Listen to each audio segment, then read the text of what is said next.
Ya, pia le tua le ne fiafi. Ya, mo na si le bi inga ma ave pa tai le tua. Ilo na lofa mo na ngalei. Wa pape nao na tato mafuta le ne fiafi. Ya ilunga tato po kalama. Le ngata po ilea pa tai le tua ile vanoa ta ua umpai on tato feilo ai ai. Pa tai po ile tua ona le ola ma le malosi. Le ngata ilea o lona alofa ia te tātou. Amen. O tai le tua le ua mo ne vanua e wha e ina ai tātou po kalama. Mo ua mawhai ai fo i ona wha e tātou po kalama i le nia fiafi. O wai te di tonu ana le ai le alofa le alofa o le tua. Ia se manua e tātou te le wha pe nei le nia fiafi. Ia au le vi inga ma wha tai sili na i le tua. Ona o mea silisili ua ia whaia mo i tātou i le nei aso, le ngā tei lea whapele nei wa aso whaptai ho i le atua. Ia o le ua tātou au lia mai February, vai aso mō le nei māsinga. Ia lau o te atu le māsinga o ia ngwali, ia e whaptai i le atua. O le ua tātou au lia mai le nei māsinga fau, le tātou te maua pele mālosi. Le ngā tei lea ia o luna whapmano longa i o tātou tangata. O le ia vi ia ile tua ile ne fiafi ia ai o lo por kalama nei o le Jesus is the answer podcast ia e pe on masani ia stuff te jasi o tai ile tua ia le wa tato aulia mai le nei stoffi po le nei a fiafi ile nei aso ia le uma fai ei ona tato mafuta ia o le vi inga ma le whaafitai i le tua. O lea ia e avea ia le nei taimi. Ia e whaatalofa tua i whioi o le tala lei. O lo o pape naonga lua i lea whata whaitaulanga ma lea whata whaitaulanga. I so se mea o le nei kolope o lo o tātou iai. I sunga i whapea ngainga mo o tau palitua. Whaatalofa atu mwhaapeloa i atu tātou pokalama i le nei a fiafi. Ia tau tau, whaftai la o tau ngsa i ngā nuenga le tua, whaftai fo i la o tau tatalo, mo o tama whanau i le aso ma le aso, le ngā te le whaftai fo i le upo le tua, o lo o tau launga ina i le aso sa ma le aso sa, ia awa a nganga o na tangata ina ia whapena o na tū mau i le tua, ia e le ngā te le o se a nganga ua tau whaavai vai, lea ia whaftai le tua, i la o tau onsa i le ngā ruenga. Te tonu lava le anganga ma le loto i le o se ngā ruenga whai ngopi. A o lo tau alofa i le atua mo la o tau wala uina. I o lea ia e whatalofa atua i le polkalama i le nea fiafi. Ia te o tau le nea fiafi. Ia e le whaangalo ina fo i au sina si o tātou atunu. I tātou ta māma tina ma tutua si o tātou atunu.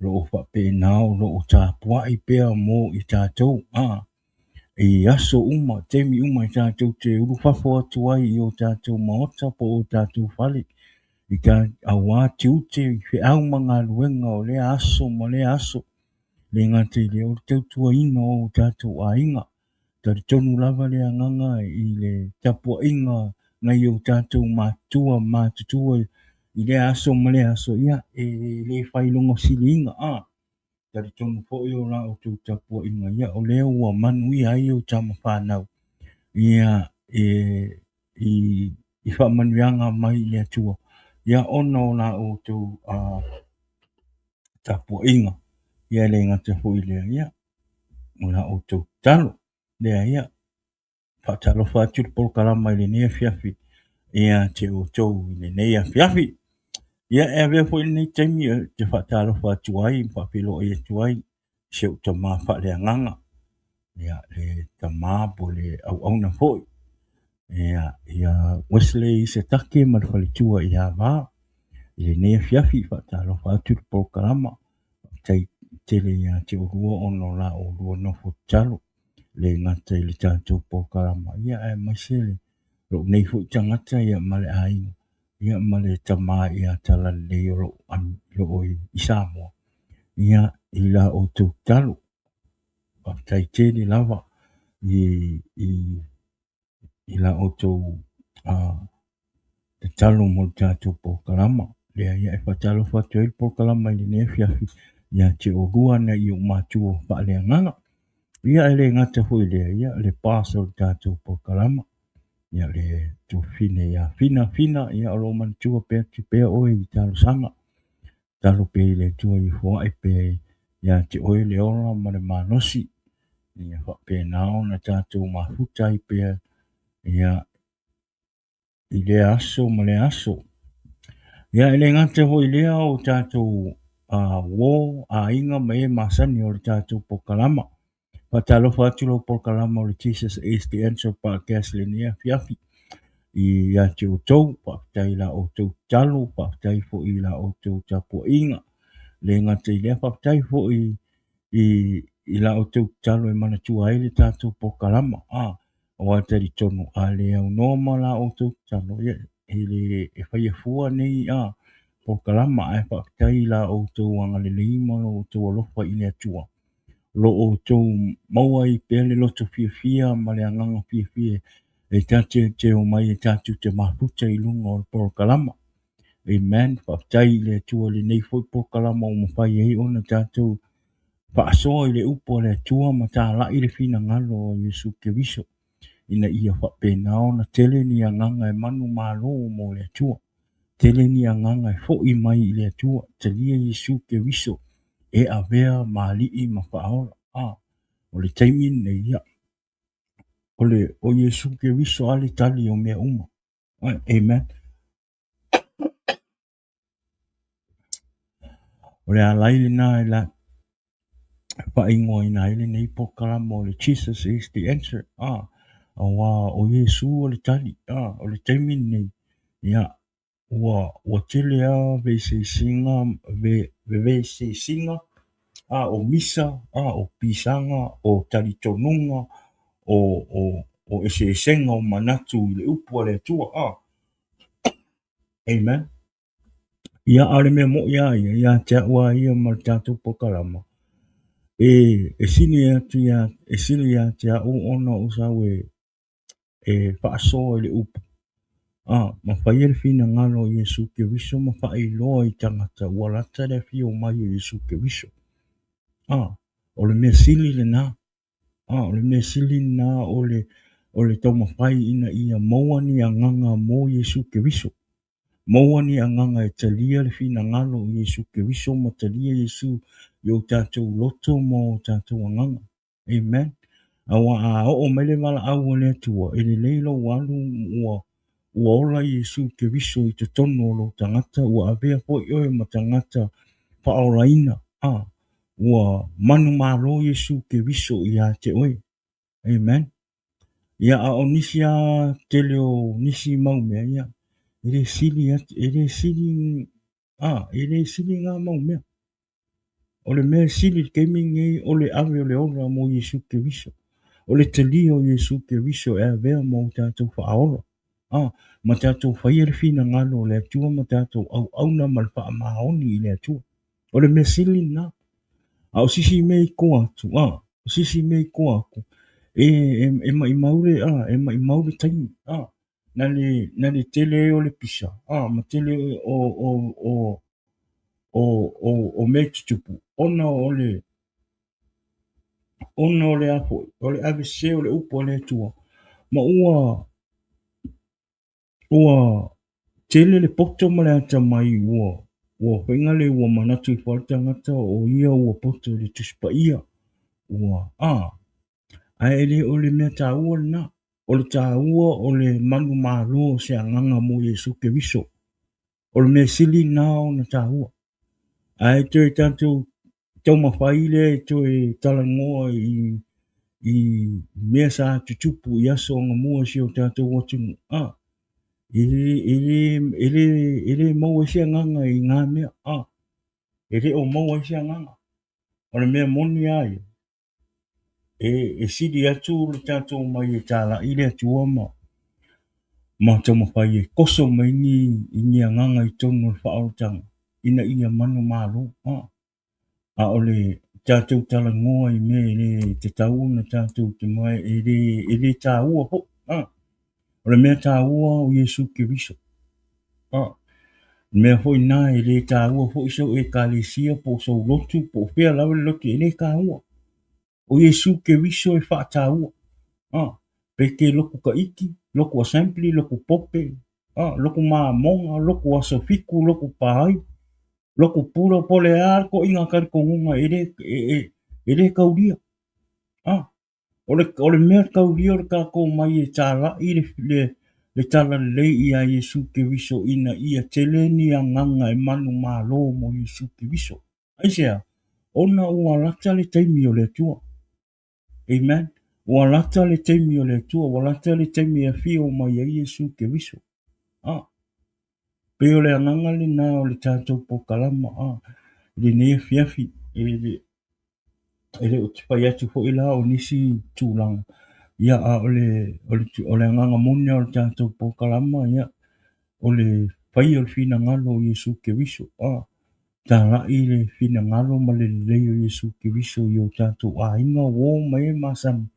O lo fa pena o lo fa anga inga le ti apolo I mea o le nei la la pe fo o lo nei tangata na ola mai fo ia o I tonu fa o tang ia a sa o ola fo I mea o le la langi mo fai fi fianga tu ina na ngam fi o le o lang ai sa fa pena o na to e manu malo ai Yesu Kiriso I lo loto mo lo tangata ona o lo fi filinga sa fa ia mo a ia ina ia o mo le o lai fa va ele ngata ia cha o fa pelo ai amen ia ole ala ho ele na wa eze wa tu mai le tu se vision ia cha o te sa e fa so atu le ma le no fo Yesu Kiriso mai le mea sa ia le o langa tuai se ia o mai le temi nei ele o sa uma nosi po o sisi atu langa na mahua ia na te tuia le o langa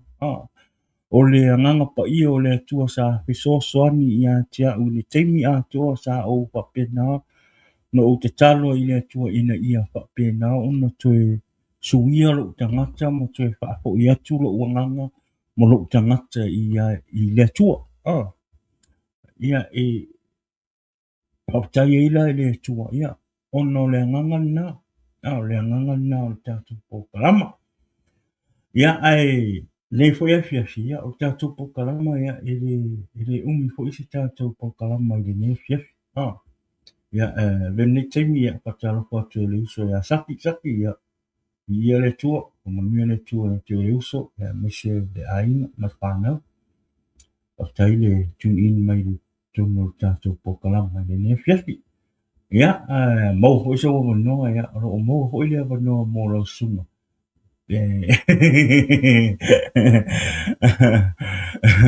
lo mo hole no mo lo sunga I kisang ka paso I lunga ka kupol kalam ia pe kalafia ngai mo fuang ia ko tai la video sole o te simai lunga tatu po kalam ia ele ne fiafi ia fatalo fa tu fo inisio inga wo ai masani lo fa pena lo mai mo mai lunga le tatu Facebook I ne fiafi ia le uso ia feta mose atalo fatu le ngata foi lea ia sa cousin ia King T Whano I ne fiafi atalo fatu po kalama le ngata le uso ia Freddie Jackson malo Fred ia male to fine ia po le sunga po ile vai fe au ia le mafine ia Kilita Junior le fotu mai Garden Grove ia pataya patasi mai tai fo ile tune in mai lungo tātou po kalama pa mole awane ingano ia share tātou po kalama I ne fiafi ia manatua ia oro o ye le tātou YouTube channel ia oro I lano le Jesus is the Answer podcast I lungo le YouTube ngolo wadu le YouTube search le channel ia umalola ia ngai kangla ia subscribe le ka ko YouTube channel ina ia papena ona fa ala we tele atu tātou po kalama ia mai ne ia tele ni nganga papena ona mai mo mai lungo tātou po kalama I le upo le tua So awane ngalo whaamule subscribe le tātou YouTube channel.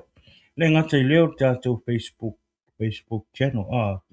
O le tātou pokalama o le live sao o le live atu le tātou pokalama I lunga I lau personal YouTube channel. Aloha umanga create another page mo le tātou pokalama. Ia ele mawhaila ona Amerika ko live because whengale kakaunga a koa almost full waso. Ko mawhaila ia o ngā live li ka kongo li kako. Le page o le tātou pokalama o le Jesus is the answer on Facebook. O le taimi nei, ia, o live atu le tātou pokalama o whaonga ina ila o personal Facebook channel mo le taimi nei.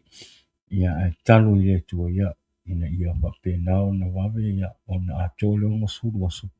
Ia, o na live ai lona I o le tātou pokalama I le page o le tātou pokalama o le Jesus is the answer podcast. So ngi ngalo whaamule follow our Facebook channel.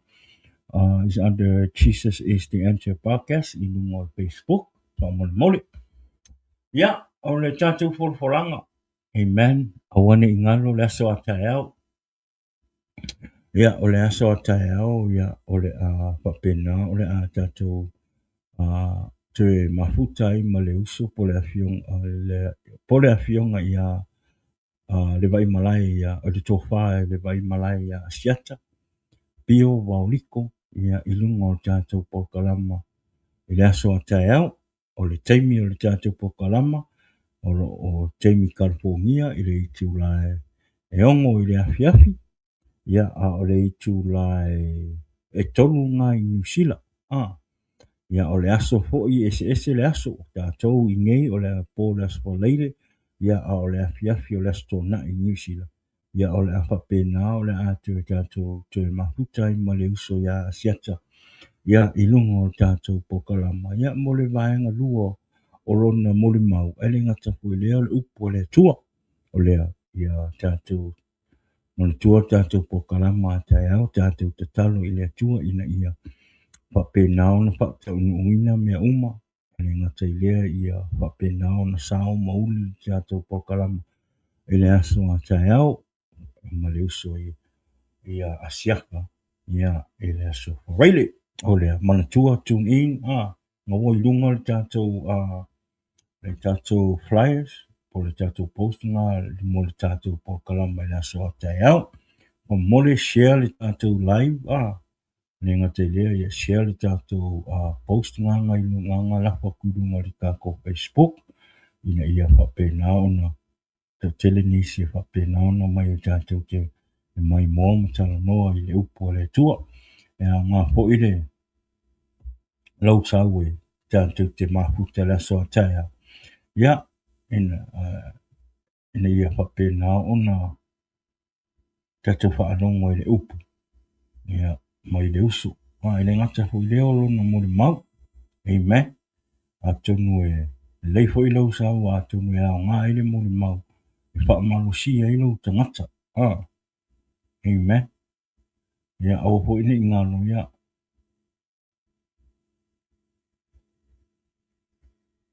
Ai sau te tātou pokalama, le aso tai au, whaamule muli. Whaalea ngangalo mai mua mai lunga le tātou pokalama.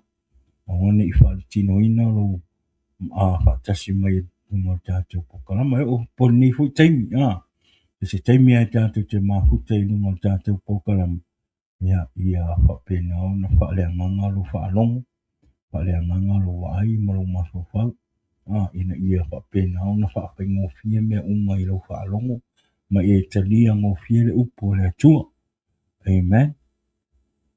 O lea ia mantua tātou pokalama le aso atai au. Ia ole nai o tātou whoranga nā mo I tātou. Ia mo le aso atai au.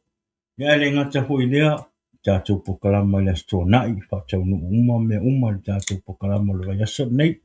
Ia tātou sila pia le aso nai. O le a tātou mafuta I hoi male. Sunga ia tala lei Esekia. Ia awa hoi le pokalama le aso nai. Ia ole taimi ole tātou pokalama le aso nai. Ole a mataina, ole a papena ona ran mai le sunga ia tala lei le tātou pokalama le astonai. O le a whapena, o le a ia whawha wina le tātou pokalama na o ia. E fo ila taimi o le a ia inwai mei tangaka I lungo le astonai. Ia I lungo pokalama. Ina ia whapena ona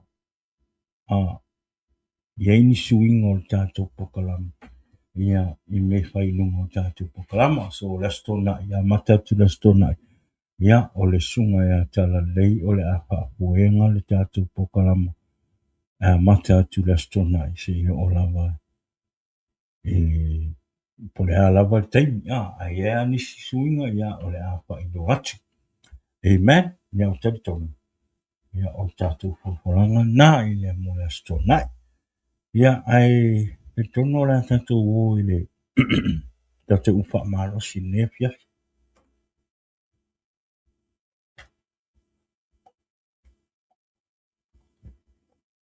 Ia. Walwhi ane ia so ia. Tōna ngona wha maima. Ia ai talo ai le tua ina ia whapena ona awane I man malo le nganga ma ia. Ia ai talo le tua ia ina I. Ia ino na lofamo na ngale ne fia fi tātou upa marosi. Ia ole tātou upa marosi ne fia fi. Ia ole a mua maile le tusia luka lona mta upo ono. Ia lona fai upo lusun malua ma le lusun mal tonu. Ia na ole luas na fai upo na ia ole a fai ma tātou tus fai tau le nefia. Ia ma tātou tala no ai fui. Ia pole a fo ise. Te fe au olo o tamu fai le nganga o le atua. Fai loa ma fai ma so soani ia te oe ma u le nefia fi. So le ne fiafi fa manuia le tua I lau fa alongo le ne fiafi. Amen. O le tātou tusi o maua maile I le luka lona mta upo e ongo. Fai upo e losun ma lua. Ma le losun ma le tolu. Amen. Fai upo e losun ma lua. Whapea. Amu ia o tau pe a itangia o tau e tangata. Pe a whaatea ese ina ho I o tau. Ma whaaleanga ina e I lato. Malafo ina lo o tauingo e pei o se mea leanga. Ona o le atalii o le tangata. Pai upo e losun ma tolu. Ia o tau oli I le aso. Ma ia o tau oso ma le fia. A wafa auta. O I le langi lo o tau taui o tele. A wasa whaapea o na pai e o la tau tama I perfecta. Amen. La o te whaitawina. Le luka no nam ta upo e ono. Pa ipo e losun ma lua. Ma le losun ma tau. Amu ia o tau pe a itangia o tau e tangata. Pe a wha a te e se ina fo I o tau. Ma wha a leanga ina e I la tau. Ma lafo a ina lo o tau ingoa. Pei o se mea leanga. Ona o le atali I o le tangata. Losun ma tau. Ia o tau oli I le aso. Ma ia o tau oso ma le fia. A wafa auta. O I le langilo o tau taui. Ua tele. A wasa whaapea o na pai. E o la tauta ma I perfecta. Luke 6 verse 22 and 23 says, Blessed are you when people hate you, when they exclude you and insult you and reject your name as evil. Because of the Son of Man. 23. Rejoice in the day and leap for joy, because great is your reward in heaven. For that is their ancestor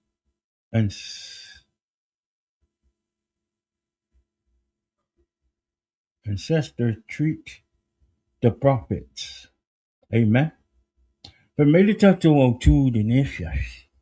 Papia. Have joy and happiness in time of suffering or trouble.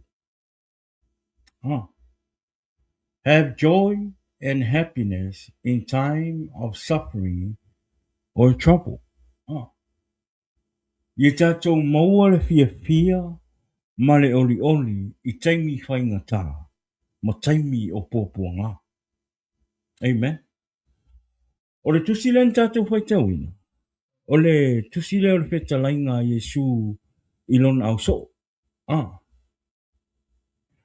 Ilon au so. Na whai ia iho. Iesu ke viso ilon au so. Pai mai amu ia o tau pe a I tangia o tau e tangata.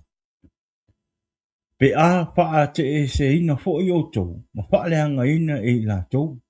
Ma lafo ina lo o tau ingoa. Pe o se mea leanga. Ona o lea te li o tangata.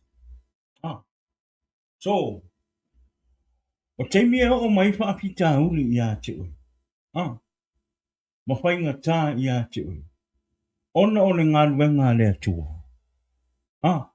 Po o lo wora au auna mō lea tua. E te tau ona I a te oe le fia ma le oli. Amen. Awa a o mai whainga tā o le olanga. Ma whi tā ma me te tupu o le olanga nei. E awai e au Yesu I a te oe. Ma e le tū la fo ina fo I le tua oe. Ma e whaatasi fo I le tua I a te oe I teimi o popua ngā mwhainta. Amen. O le tele o popua ngā mwhainga tā o leo ranga. O le loroto fo I le nā maroua lofa fo I le nā I le tua. O lo walu lo ngalue maroua lofa nā I le tua. Amen. Awa e teimi e o mai whainga tā. E tofo I nai po le ale ma losi o lo tātou ora whātua tua I le tua. Po le mea e moni lo lofa I le tua. E le ngata I lea, pe moni lo whātua tua I le tua. E teimi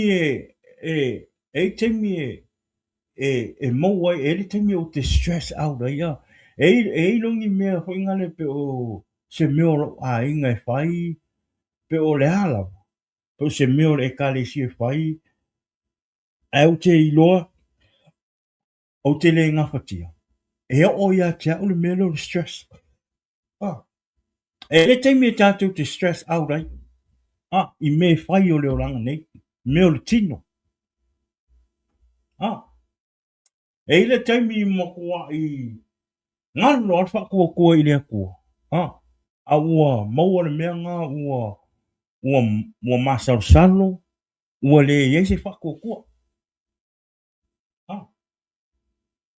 E teimi e o I mea ngā I o tātou tangata. E teimi e tātou te vai ai. E teimi e tātou te e whisiri ni ai lea tua. Amen. It happened. E teimi te tupu ai tūlanga whapena o tātou sila whisiri ni ai lea tua.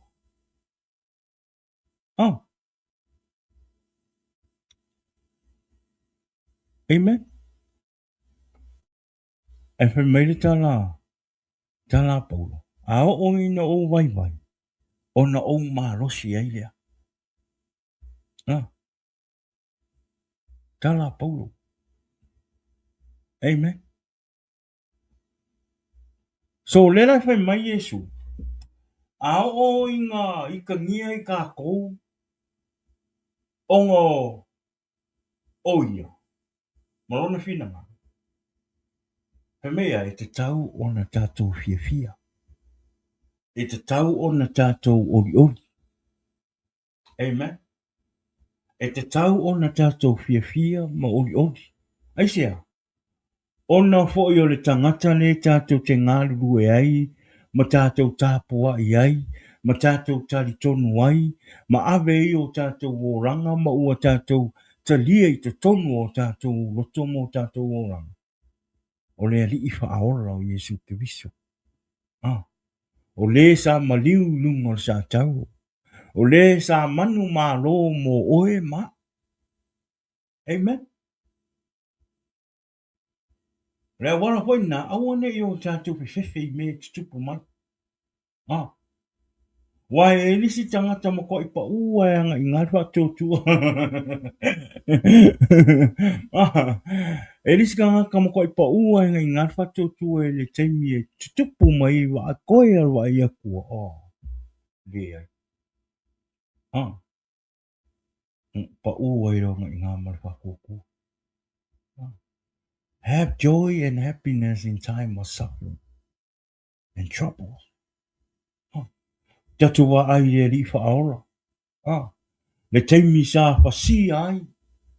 Le taimi sa wha pēnā ona sa la sa ungi atu ai lon tangata e wha sa tau o lunga sa tau. E le whai ngō fie. E le whai ngō fie e matui tui le ala na ui I a Yesu ke wiso. Ai whi meia. Whi mei sa ia I loa I tu ato nā pōpuanga. Sa ia I loa le manuia. I tu ato. Amen. Le alai whi mai Yesu. Whi mei amu ia I tātou. Whi mai amu ia I tātou pe a I te ngia tātou e tangata. O I tangata ni. O tangata o le lalangi. O tangata o lo tusilima mai a te oe. O tangata o lo whai mai a te oe. Nisi le me tele o tangata tātou tangata ke usiano ua vai. Pa uai. O le fefe I tangata. Fefe kala e whai mai. Anga e fefe. Anga e fefe I kala ka ngaka ma kala e whai mai a ke oe. O ngai ke ora I le mea ngai. Ngai amu mai ka ngaka ia ke oe ma e ula mai a ke oe. Ma whai mai a ke oe. Ma fu anga na. Ai a whai a e sao alo tangata I le tua. Ma e ola, ma e tautua ma le wha maoni I le tua. Ma e wha maoni I le tua. Le ase mea e la e fefe I kala tangata. Ai sea. O ngā fo I le moni lo wora mo le tua. Ona e le te tari tonu o Yesu ke wiso o suia lo o langa. Ma suia lo tangata ua e tadia Yesu I lo loto mo lo finanga. O le e le ai ala se mea e te fefe I kala tangata. Ona o Yesu le ua e tadia I lo loto mo lo wanganga. O Yesu o le ali I whaora. O le ali I manu malo. E te tau fo I lai a tātou tangata ke wisiano, ma tātou tangata ua ora au auna I le atua, ma whaia le fina ngalo le atua. Ona tātou maua le manu malo. O ala tala le lalolangi whai mai a te oe. O a amu le lalolangi whai mai a te oe. Le aso ma le aso. Fia. Fia I ai. Aka I ai. Aleluia I ai. Ma amene I ai. Aua ke fefe. Aua o la konge. Oe tai au. Amen. E le lei ala le ula mai. A ia sao le anganga I leo lai wha. A le anga le ula mwhai mai. A he o le se oli mero I ai whaitangu a ue ma le lili wao nifu. Mea e tele mawhai ona e alo ai. Tele mawhai ona e sola e se ai. E te mau ma e whaavavau ma e mua I le whaavavau. O oela tangata ke wisiano ma tangata ua moni le alofa I le atua. Ma le ola au ona I le atua. Wa te tau ona e fia ma e oli. Amen. Bi ia le tua. Mo mor pe te ue wha.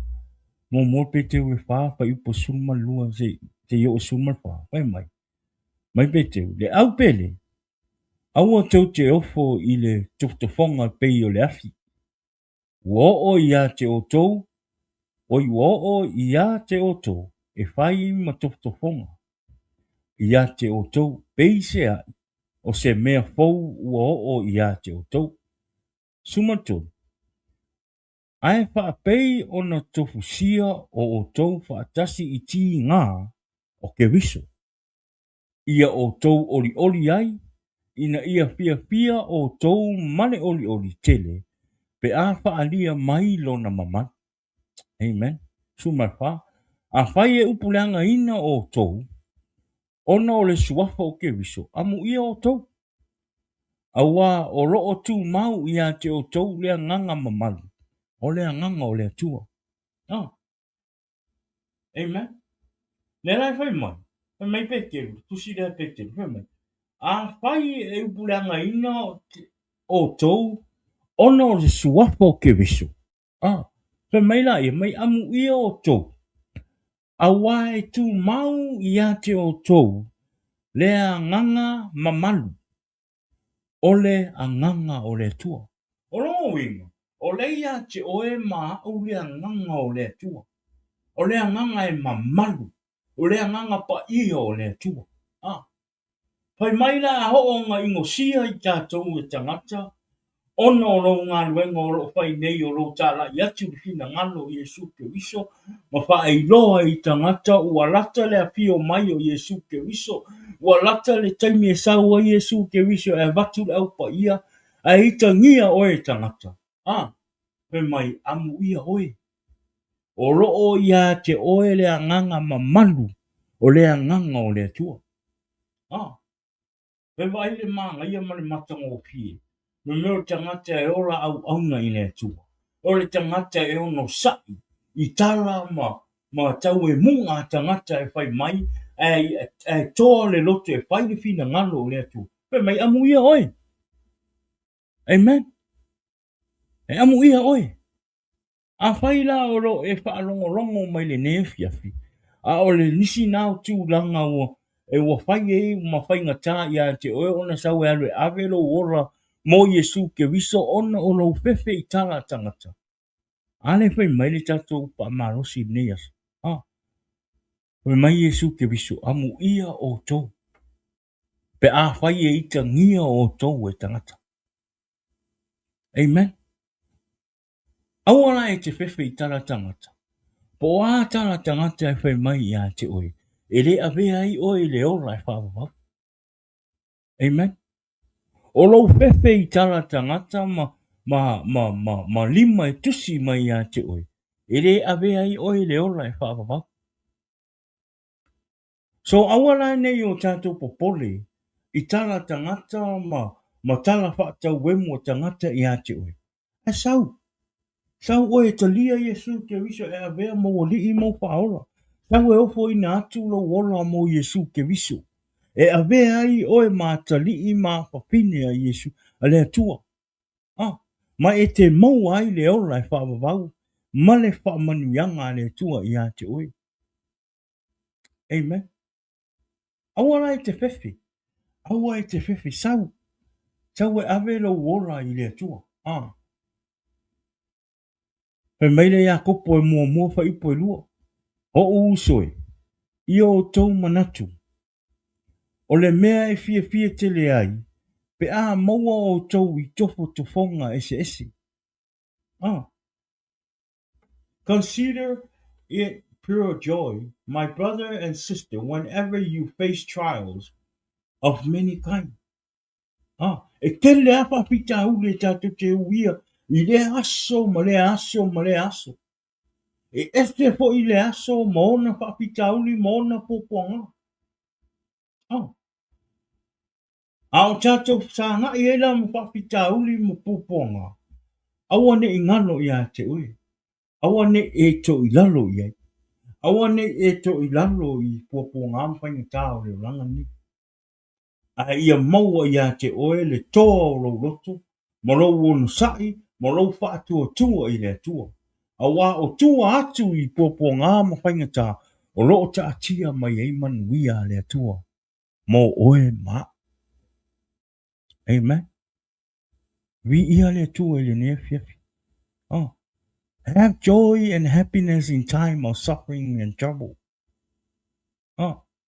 Tato wa ai le teimi na whai atua Yesu lo na so. Ah. E o whaatari mai risi tū o le vai. A ina ua tupu le mata ona ua tupu matangi mafa. O me ia sa o ia i lātou le fefe. Sa o ia e te i lātou le fefe, ona o le sou o le sami, ma le malo losi o savili. Ai fe mai ia. Ina ua savali atu Yesu. Ina ua savali atu Yesu. Sa lātou, sa mai sa pesili ngia. Sa pesili ngia e pekelu. Ia, le kua, o Yesu ke wiso. Le te tonu. E le te mea o ia tātou tangata keisang. E te mea tātou te e o ia tātou le taimi nā e whape. E tele mai lo whaingata. E tele mai lo ia popo ngā whaingata ma whapita uli o leo ranga. Tātou te siri ngia lo le tua. Po le a le malo losi o tātou wola whaalea nganga mono tātou wola tari tonu i le tua. A o a le kaimi e mako ai maa losi mai alpa u me o whaapika uli i lauka ngaka. E mako a e whesiri ngia le kua. Le aise whako kua. Le aise tari tonu. Amen. O e sile ngia le tua lo e au auna iai. You doubt God. Why? Because wale lava le ola whatutua. Wale lava le ono sai i le ngā ruenga. Amen. Le ala whai mai una ua angi le savili ma ua rātou wa ai atu o savali ma Yesu. Ona hisidi ngia la ia. Na whai mai leo peke a whai o oio Yesu. Para au mai atia o te alwatu. Amen. A o whaila le taimi ua tātou o e whaile ngā luenga le tua. E anu ale maa nei o lo ora au na i le tua. E se lo le me o i low focus. E se lo le me anu i low focus. E pa u lo. E maa ngoto lo i le vai. Pei o pekelu. Ona o lona le whaatua tua i le tua. Ma ua se le me anu i longa focus. O le mafu angana na pa u ai. Nga ngoto ai. E tai whape ngā tele o tātou tangata. Whape nāne le tō tele o tātou mo te mano tātou ora au auna i le tua. E te mi se ilo tātou focus. Wa tātou le focus i le tua mano na whina ngau. Awa se le me tātou te focus. E le tele, e te mi tele ai loa wha ia fo i tau ngome. Tele ia wha manuianga. O leo langa ma whamanuianga i meo le tino. Se lo ma tātou focus. Amen. A ono ina tele le o ia te oema. O tele le tamau ai. E le teimi e ave le tamau ai nganga ma le tele o tātou me moa. E wa ese hilo tātou ora focus i le tua malona whina ngalo malana ngaluenga. Aisea. Ona ua lewa tele le tamau ai. Ona o lewa tele le oa. Ona o lewa tele whaamanuianga le tua i atea. Amen. Focus. Ia whaataua i ate oi lo focus i le tua. Amen. Ia aua ne iwa e sea. Aua fo ine a vea le tele o matangi e angi mai. Ma whaapita uli e sau. Ma le sou o le vasa. O le oranga nei ma mea o le a. E ese iau mata ma le atua. Aua se le me anu nga i ailo whatu tua mo lo focus. Ona o mea o le tino. Amen.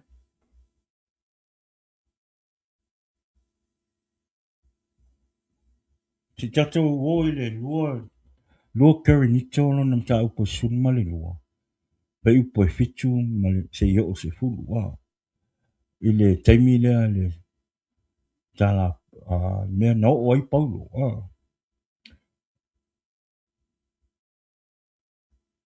Amen. Tūranga na o ai Paulo. Ia, sa whapena sa au ngangi Paulo i le tua. Whatolo nga au nani i le tu i Paulo i le tua. Ia, alera tatu whaita wai. Lua ke renito, lo nam ta upo e sulma lua. Pai upo fitu se i o se furu. Pai mai.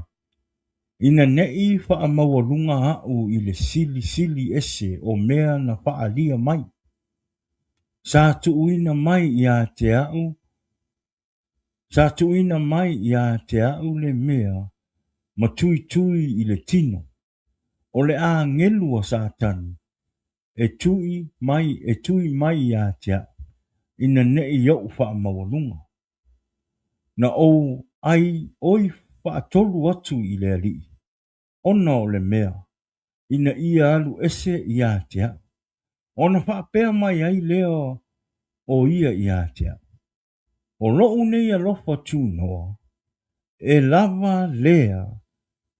E fesoso ani ia te oi.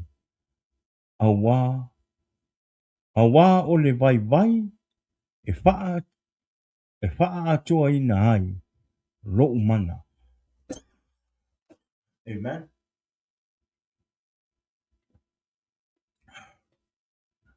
Ya, patalo patu ya white looky. Ele ne fiafi. Thank you for tuning in. White looky. Ia le tua. He mai la. He mai paulo. Ole. O a ngelua. A whai ngalea. A sakangi. Ka o te tamu whai e tui nga ia mo tamu whai ina ia. Wha maua lunga ina le loto o whai ngalea o paulo. Ai ina ua o paulo i le tūranga lea. Mei sa ia ta talo wha atolu i le atua. Mei ua au ngangi i le atua. Le sau whai upo e balu. Mai na ou ai oi wha atolu atu i le li. Ona o lea mea. Ina ia alu ese i a tea. Talu whai po iwa, whai mai. Ona wha apea mai ai lea o ia i a tea. O loo nei a lofa tū noa. E lava lea e feso soani i a te oe. A wā o le vai vai e wha atua ina ai loo mana. Le ufai mai lea tua. Ua lava lo ua lofa tū noa. E feso soani i a te oe. O le ale alofa tū noa lea. O Yesu ke wiso. O au wala. O le ala na ui a Yesu ke wiso. E le fai ngofie. E le mawhai e se tangata ola o le nei lalarangi o na ui au. I le ala na ui e le li wha ola. Yesu ke wiso. O le ala ai oi atu ia Paulo ia Yesu. I le atua. Ona on whainga tāu o ia te ia. Whai mai e Paulo. Whai mai le atua. Whai mai. Ua lava lo ua lofa tū noa. E whai ma pe soa soani ia te oi. Amen. E te me o ai a tātou le fiu i le ngadwenga le tua. E te me o ai a te oi le langona ho ngale ua. Wa e fiu a tau mapai atu ele o le leiangi mea. Lea e kupu mai a wha lawe lawe. Le kupu mea popo ngā. Ma whainga ka. Ai le kai wha kusa ai. Le ala. Ma popo ngā. Ngā hui e le ali i wha aola.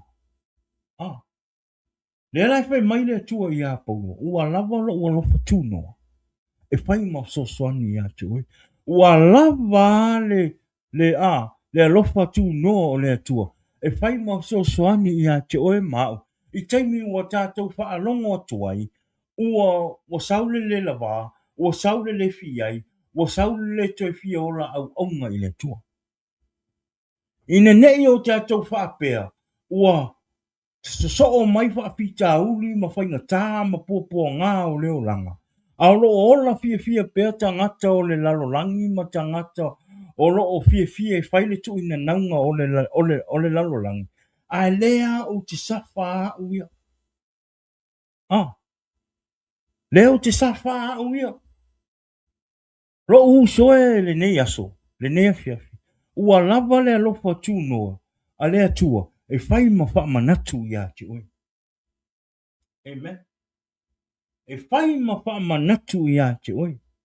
A orai na o mai a popo ngā.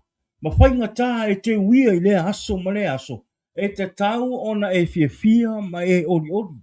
Asia, ona o tua atu o nā popo ngā ma whai ngata ua e uia i le aso ma le aso. O roo iai le manu mālo o le atua soifua o Yesu ke viso.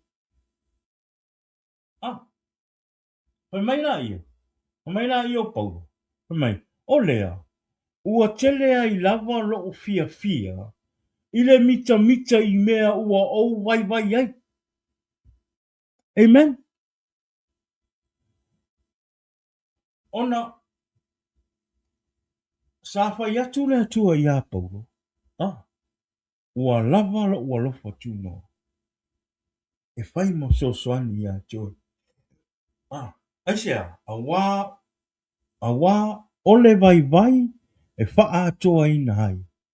Lo mana. Pai mai la i o Paulo. Olea. Ua tele ai lava lo fia fia. Ile mita mita i mea ua o vai vai ai.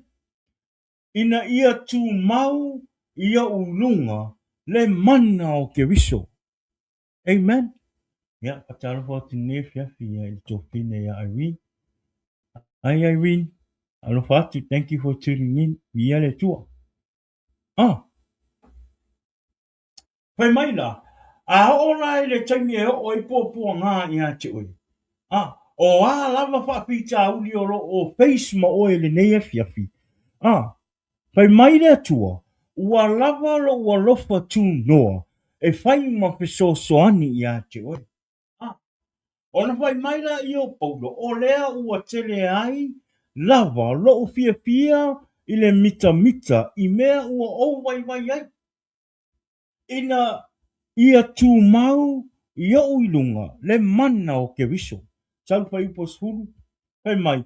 O lea o te fia fia ai i mea e vai vai ai. O le faa le anga mai, o mālaia, o le anga tele mai, o le atu atu wale, ona o ke viso. A wā pe a o vai vai, ona o mā rosi ai lea. Have joy and happiness in time of suffering and trouble. Ia tātou maua le oli male fia fia. I taimi o whaingata ma puapua ngā. E tātou sāwalia i lea aso ma lea aso ma lea aso ma lea aso. Aia aua ne i o tātou whaavai vai. Aua ne i o tātou whesilingia le tua. Ai e tātou maua le fia fia ma le oli. A wai whai mai Paulo. A hoina o vai vai. Ona o mā rosi ai lea. Amen. Via le tua.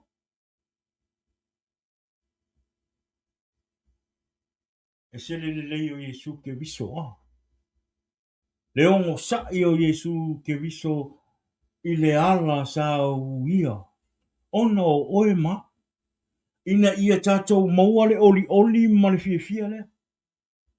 A le whai ua tau whaapea mai le tua. Ua lava lo ua lofa tū noa. E whai ma so soani ia te oe uso to fine i le neia fiaki. Amen. Nei te ia o tātou whaapea o siri atu le ti ngā ma le whainga tā o le o langa o tātou uia. I le aso ma le aso. Awane ngano ia te oe. O le ala na ui ai le li whaora, e le mawhai e oe, e le mawhai e au, e le mawhai e lau anko, lau anti, e le mawhai e lau whaife au, ma lau whaife au, e le mawhai se tangata o sau i fua o lau sa vali lau e le lea, ona ui ai. Amen. So ai ei la ni teimi wai whaalongo atu ua tau saulo vai vai. Awane i ngalo lea, Aua le ingalo le alofo atuno o Iesu Keriso. Amen. Le alai whai mai. Iesu Keriso i lona auso. Whai mai. Amu ia o tau pe a itangia o tau e tangata. Le tala Iesu Keriso, le tala Iesu nga whai i longa auso. Whai mai. Amu ia o tau pe a itangia o tau e tangata. Pe a wha te ese ina foi o tau. Ma whaaleanga ina e ila tau. Ma lafo ina lo o tau ingoa. Pei o se mea leanga. Ona o le ata lii o le tangata. Whai mai la ia o tau oli i le aso.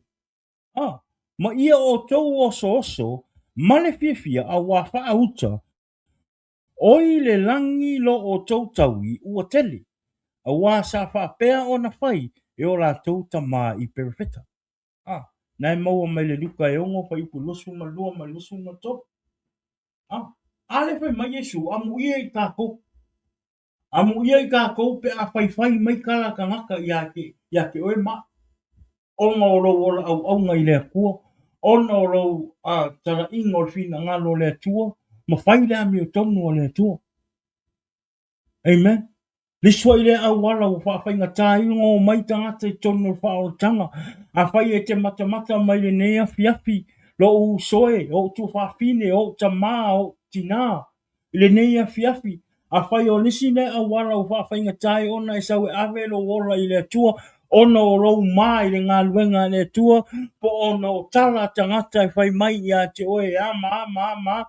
Ona o le roto le angsala o ro e whaia. Lo u soe mo a inga i le nei afiafi. O ro o maua pēa lo wa manoa. E le wa ai Iesu Keriso i lo leanga. Amen. Awa nei a vea lo fefe i tangata. Ma le lo roto le angasala e te whaia. Ma me te wha pēa ai e le alofa mai le tua. Ma e le talia mai e le tua oi. No. E wha o ngā inga e le tua. So o se tangata. I lona ngā luenga ma lona wha o tanga. Amen. Ele wha pēa ese oe ese a. Just because I come on here and preach the word and share the word of God and the gospel of Jesus doesn't mean I'm different from you. No. We all same in front of God's eyes. Amen. Ia whatalo wha tu se to fine. Ia tā pita ili nea fiafi. Isis, wa manuia le tua. Thank you for tuning in. Alofa atu ia te Amen. O lisi le awala, a whai o le awala le te whewhe, sau. Aua nei a vea le loto le angasala na e te whaia. Ma mea e tau poroka ilo sau e fwoi na atu lo wola i le tua. Amen. Po le a le te le ma le loko le angasala ke whaia. E alofa le tua i ate oi. E mau alo wa wanoa i lalo sa tau. Amen. Ele i sau le tua o i tangata e ami o tonu. Na sau Iesu Keriso mo tangata angasala ma tangata o o whaia le fia ma le ma mionga o le neila lang. Na sau Iesu mo oe ma. Aisea, ina ia whapena ona au mai oe i te tonu o lon whaoratanga. Ina ia whapena ona e maua le ola e whaavavau. Ele mana o Iesu Keriso e i ulo tangata po lo wanganga i se odi. O le se odi. Paia se odi ona o sākangi mona vanga au, malona malo. Ele i whaia ona o oe ma. No. It meant to make for Satan and his people. E i iai lato. Ai ona ua tuuina mai e le atua, le aia te tau e whaia ia e oe lau whiwhiringa. o le mafuanga na, o le a e o ai le se o. Amen. Wa i le lofo le tua. Tu umea e le tua, le ai ia te tau ia te o e whai e lo whiwhiringa. I le o mai le le malosi o le atua i le whainga o lo whiwhiringa. Mo oi, no. You make your own decision. O lo whiwhiringa e ke mangu malo ai le ola e whaapapau. O lo whiwhiringa fo i e ke iu ai le malai e le mea o lo iai le paapi, le se oli e le mea o lo iai le whaitangi a we ma le lili o wao nifo. Amen. O le ala le nana a pio mai e Yesu. Ui le ala whainga tā. Ina ia mpape na, ona sao mai oe, sao mai au, sao mai tātou uma, mai lima maa ao ti apolo. Amen. Ale maliu lea lea tu a Yesu ke viso i lunga sātou. Le sātou i mamomo ina ilon tino mtawhito, loloi a ilon a toto. Ina ia maa ngalo oe le tangata ngasala, maa ngalo au le tangata ngasala. Ina ia tātou maua, le manuia mai le tua. E ala i le ola e whaua. Amen. I tātou wha malosi. Tātou wha malosi. A o mai ia whainga tā i lau sawadinga. Po a me tutupu mai i lau sawadinga mo le tua. Ia e fia fia. Ia vea me tutupu ma me wha tupu tele i nga ilo malosi. Mo lo wha tua i le tua. Mo lo ora au auna i le tua. Ai ia awane e wha vai ma e wha noa ma e fefe ai. Awane e fefe. Au fo i e te mata i meo le lauranga. I sei e whāsur ma tasi whai pusu. Whai mai. Awa e te fefe. Awa oti i a te oe. Awa le pe te pa te pahai. Awa o au o lo watua. O te wha maalosi i a te oe. E moni o te whesoasoane i a te oe. E moni o te tau fia oe i lo lima. Tau matau. E iai le amio tonu. Isaiah 41 verse 10 says, do not fear, for I am with you. Do not be dismayed, for I am your God. I will strengthen you and help you. I will uphold you with righteous right hand. Ale fai mai Isaiah. Aone o tātou pe pole pe au fo ine o tātou pe whiwhi. Oro o au le atua ma i tātou. Oro o pe soani le atua i a te oe. I teimi uma e te ui e i pua ngā mawhai tā. Oro o ue le atua lo lima tamatau. Awane ngalo i a te oe. Oro o pe soani le atua i a te oe i teimi uma. O whainga tā mo pua ngā. Amen. Pe meri toto no me tosu matase fa i poeono. Mai ia o tau wha malosi, ma o tau loto tele. Au o tau te fefe. Au o foi ne i matatau i o la tau luma. A wā o le li i lo tua. Lua te ofa atasi mai ia. Na te le tu uina oe. Na te le lafo ai i a te oe. Be strong and discouraged. Or be strong and courageous. Do not be afraid or terrified because of them. For the Lord your God goes with you. He will never leave you nor forsake you. Tatua ai. Awani o tātou whiwhi tangata. Aua ne i o tātou pepe i tala e whai mai i a te oi. Mai oe e a ma.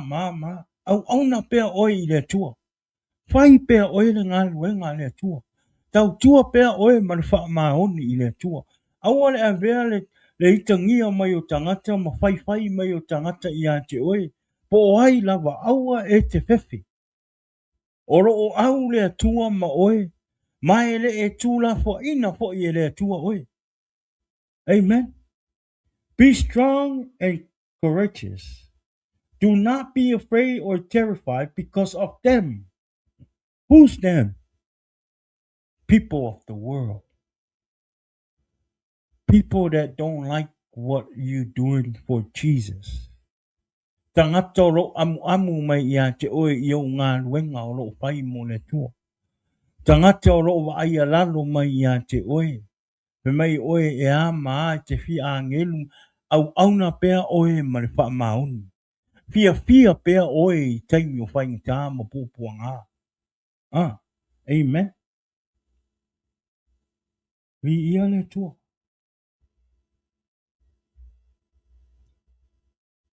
E te lora oe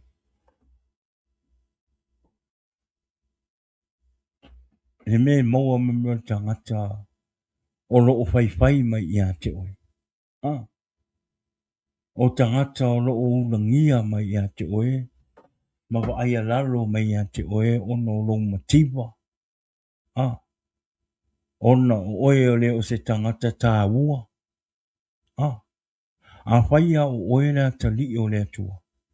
E sili atu le tā ua o oe i luma o le atua na i lo luma o tangata. Amen. Awa fo i te popole pe a whai awa ne e nau e vi i o e tangata. Awa ne e sa ili vi inga. Pau ale vi inga e tau ona e whaia o le vi inga o na o le atua. That's it. Awa ne e sa ili vi inga. A whaia vi i mei o e tangata humble your heart. Humble your heart. Awa ne a vele vi i mai o tangata ia. O e ma whaia o vi inga ma mea. O le ai manatu wha mawalunga ai ma mea o le awa. E se lo ma pau i le atua. Ma mea o le a e maua se loto mawalunga. Ma se loto veanga le ua manatu o oe ua tangata ua lau i loa. E sili atu le tā ua o oe i luma o le atua. Ai le o oe o se tangata se tangata ho ianga le lau i loa po se tangata ua sili mea nga whaia pe se tangata whai longa. I luma o le atua. O oe au se lau pasenga i luma o le atua. O luma o tangata mo vi inga tangata ma e ngata i le lalulangi nei. So, awane i o tātou popole. Tātou ta talo mo tātou tangata. Lo tustusi lima. Ma whai mai i a te oe. I tātou ta talo mo i lātou. E lātou te manuia nei. A o tātou ta eau. Lela i ele tala le luka. Luka e ono. Luka nan tau po e ono whai po e lusu mal whasi i o lusu mal i ono. Te tātou wha alongo la i ei. Whai mai. Ai peitai. O i tā lofa i a te o tau. O e mau oa. A wā ua o tau maua lo o tau le lei. Amen. Ripu lusu mal lima. O i tā lofa i a te o tau. O e ua ma o ona. A wā e fia a ai o tau. O i tā lofa i a te o tau o e whetani nei. A wā e whaano noa o tau ma whetangisi. Lo sumalion. O i tā lofa i a te o tau. Pe a tau tala le lei tangata uma i a te o tau. A wā sa whaapea lava o na whai e o la tautama I pero feta pepero. Oh, ke kaku wā aira I. Oh. Luke 6 verse 24 to 26. What sorrow awaits you who are rich, for you have your only happiness now. 25. What sorrow awaits you who are fat,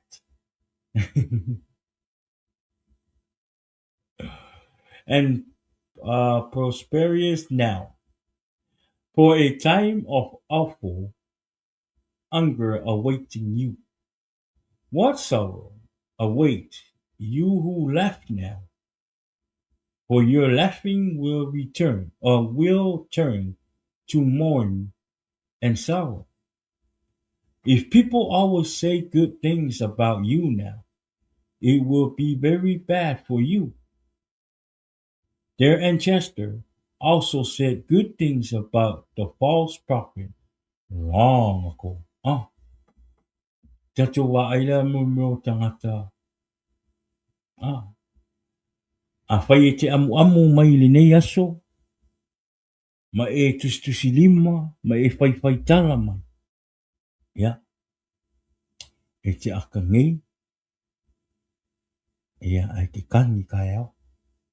Ah, olea, tātou tangata ke wisiana, tātou tangata whaolaina. Awane ia I tātou le loto ita, Rau le loto tau masui o tātou tangata. O lo whape nā, o lo whao ngā inga I ti apolo, mwhapong sa ingo o rātou manatu, mō rātou mawhauwhaunga, e le ti apolo, mō I tātou. A ia tātou whape nā o na tātou nofo tatalo, mō I rātou. Ina ia whape nā o na ngā lue e le mana o le tua. Mō rātou loto, mō rātou whinangaru. Mana tua. O le taua o lo tātou taua e le temi nei, o le taua whaale anganga e le whaale tino. Amen. Tātou la tangata o lo o ora I le anganga. Aua nei o tātou wheitai.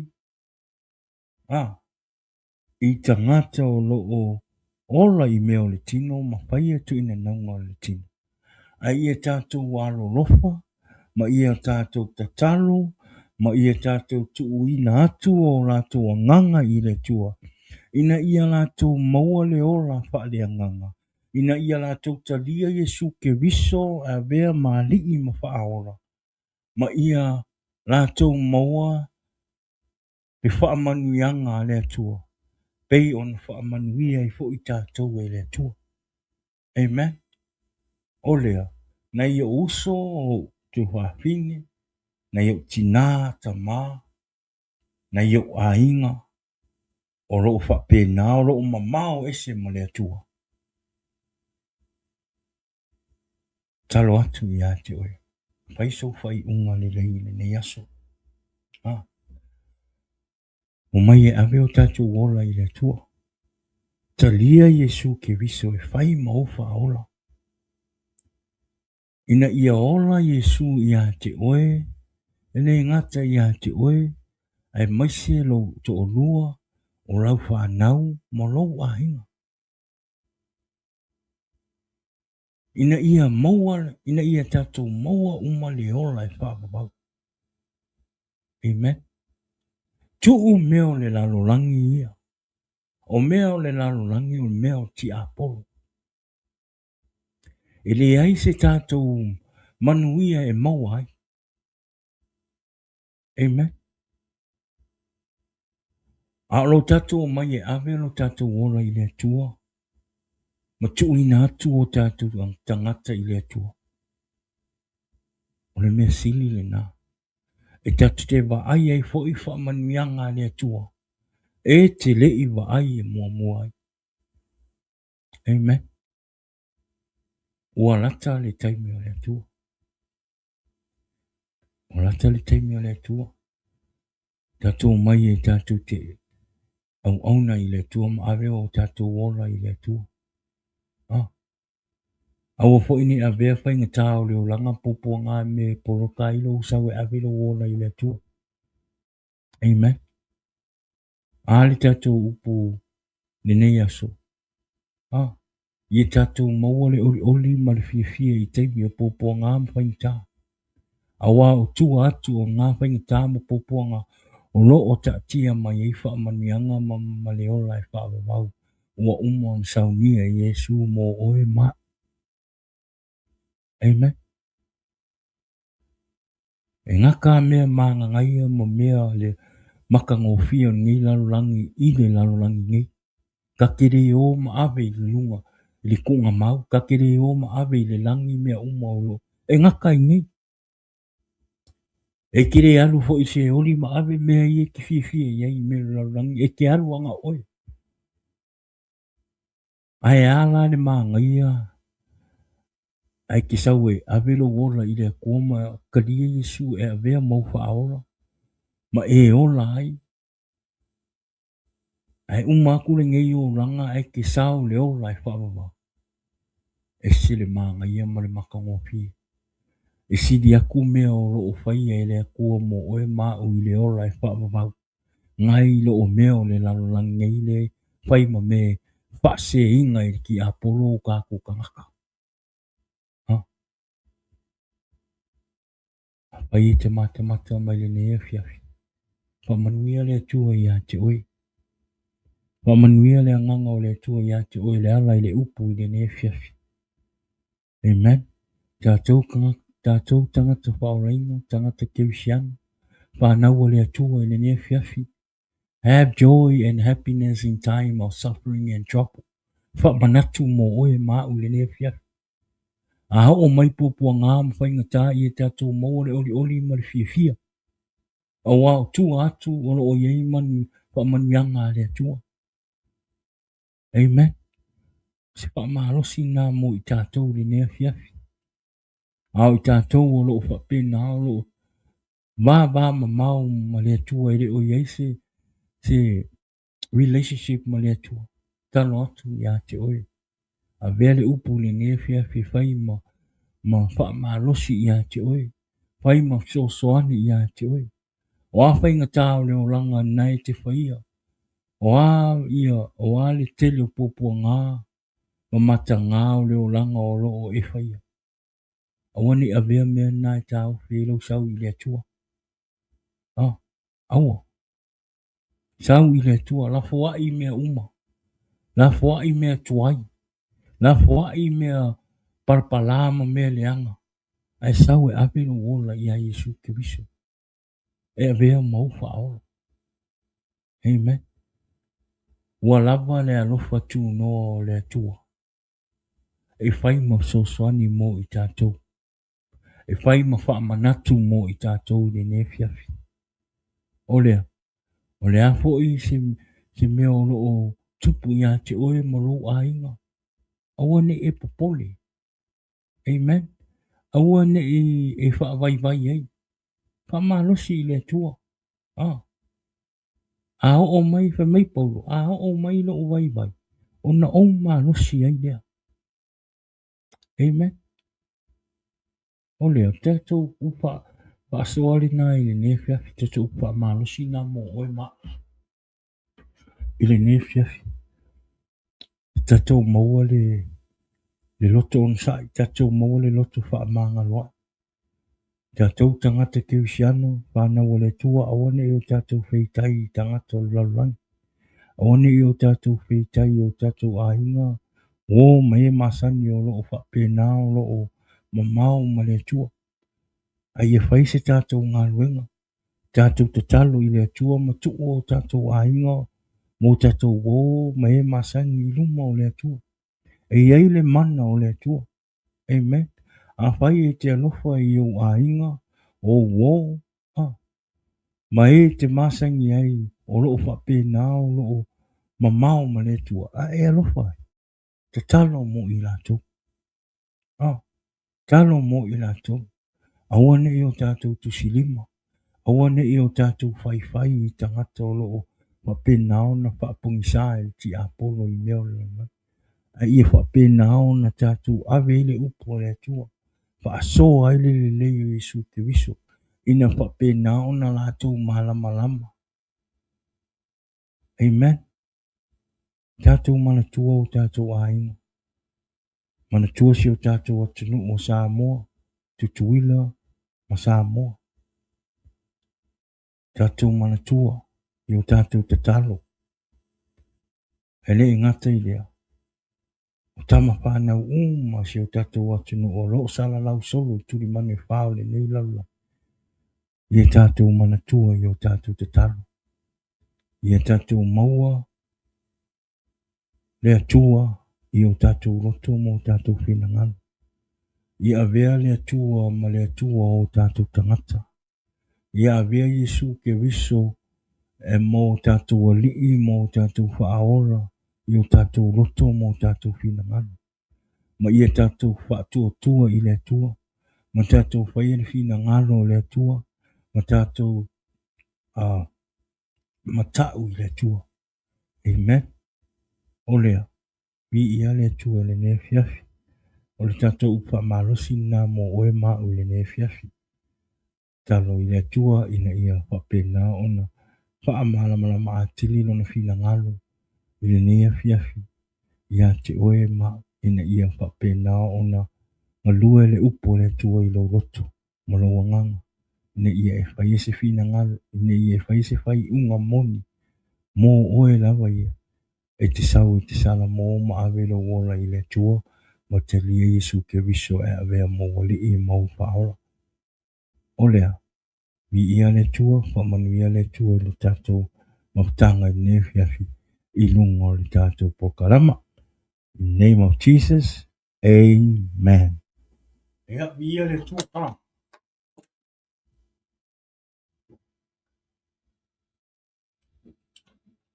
Ia. E tono tātou pokarama hoi nai ne fiafi. Ia. E ni taimi ia mo le toile anganga whaktai tātou wō, tātou ainga, e misi paanga o tātou pokalama ne fiafi. O tai ne fiafi la o tō mai mua mai, e le ngatai lea o le ta, la o tō whaatasi mai nunga o tātou pokalama. E tātou te whaalongo le upo le tua. Le ako se upo o sala i lau whaalongo. Ia, i malu e avi whare lau. E talainga i ne fiafi. Ia, ina i awa le upo aia le tua i le ai. Le upo aia le tua i launga ina le upo le tua. Amen. O le ia, pamani te le lava le tua le ne fiafi. Ia, ia. Taritonu ia o te lei fo se pamani anga i le upo le tua mo oe maa u le ne fiafi o lea. Mo le toile nganga whaftai ia te o tau ne fiafi. O tai fo i le whatanga ina tātou pukalama i tutono o rau maota ma rau lawa i le ne fiafi. O tai fo i mō rau taimi tā ua. Ua wha manoa o no rau fifia i te whialongolongo le upo le tua. Ia ma le ngā lala o rau anganga i te whialongo le upo le tua. Ia o lo e le o ia te au se tau i po pukalama se tau. Ia, talo i le tua ina ia. Whamanuia ia te oe malo ahinga. O le afo i se whainga tā mini popoanga o lo e wia ni te talo i le tua ina ia whapena ona so soani ia te oe ma le nā kui whawhi tāu. Ua e wia ma e savalia i le nei aso. A o fwoi nei ngalo. O popoanga ma whainga tā e o mai. E whaamalo sia e fwoi o tātou wola au auna i le tua. E le ngata i le olo tātou wola whaatua tua i le tua. E le ai lava se mea i whaingata i le tua. O lea ia whamanuia le tua ia te oe. Ia marou ainga i le nea fiafi. Ia te tono le tātou polkalama le nā. Ia ai le whaumā tātou polkalama i le nea fiafi. Awane i ngalo le tātou polkalama i le aso atai au. O le a whapena o le a tātou atasi ai ma le fionga i le vai malai ia asiata. Pio, Vauliko, i lungo le tātou pokalama. Ia mole vanga lua o lona mole mau, e le ngata hui lea le upu, wa le anganga o le a whapena o le a ia whaasoa i le asoa tai au, pēha o atua i le ola ma le malosi. So le taimi o le tātou po kalama i California nei e a maka i le ongo. So tune in at 6 in California time.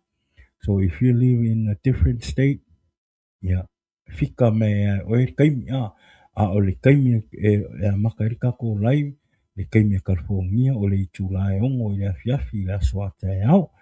A o le aso to nai i New Zealand, o lo whapena o lo lai mai ai le sunga po le tofa po ia asiata, ia i mai New Zealand i le aso to nai, i le i tūlae tolu, i le afiafi, o le au mai sa uo, na, o mai sa uo, pe share tātou po kalama i ngai o ainga, ngai o fen, ina ia whapena o na tātou mai tātou te whaalongolongo, ia ma tātou whaalongolongo le upo le tua, a tunu e au ngā fo i a te oe, le mole mau fo i le uso, e whaamalo sia i fo i lau tangata ola au auna i le tua.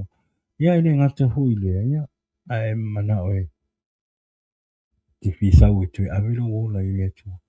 Ia, whium tala mai au le aso atai au i le apia, i tātou te mahuta, i lungo tātou por kalama.